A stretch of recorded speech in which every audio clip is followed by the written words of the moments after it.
சனாதனம் மீதன உதயநிதி ஸ்டாலின் எடுக்கின்றேன். நன்றி, வணக்கம். துணைத் தலைவர் அவர்களுக்கும் என்னுடைய நன்றி. உங்களுடைய பணிகள் சிறக்கட்டும். மீண்டும் என்னுடைய வாழ்த்துக்களை தெரிவித்துக் கொண்டேன். நன்றி, வணக்கம். வெல்க தமிழ், வாழ்க தமிழ்நாடு. மக்களை பிரிக்கும் சனாதனம் நிச்சயம் ஒழிக்கப்பட வேண்டும். நன்றி, వణకం. దానికి ఈయన నమస్కారం. సనాతనాన్ని ఎరాడికేట్ చేయమని చెప్పి ఆయన పిలుస్తుంటే ఇక్కడ ఈయన దండం పెడుతున్నాడు విజయ్. ఏం చేస్తారు వీళ్ళు?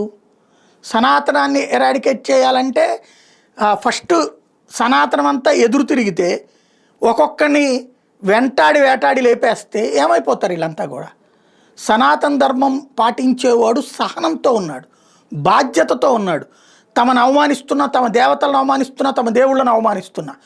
అదే సనాతనం పాటించేవాళ్ళు కనుక ఒక ఆఫ్ఘనిస్తాన్ వాళ్ళలాగానో, ఒక బంగ్లాదేశ్ లాగానో, ఒక పాకిస్తాన్ లాగానో, ఒక గల్ఫ్ దేశాల్లాగానో ఉంటే వాళ్ళ మతాచారాలకు విరుద్ధంగా ప్రవర్తిస్తే నరికేస్తారు అక్కడ. అట్లా చెయ్యాలి ఇప్పుడు సనాతనులు కూడా. ఎందుకు ఇట్లాంటి తప్పుడు కారుకోతలకు వస్తున్నాడు అంటే మమ్మల్ని ఎవడో ఏం చేయడు కదా అన్నటువంటి ధైర్యం.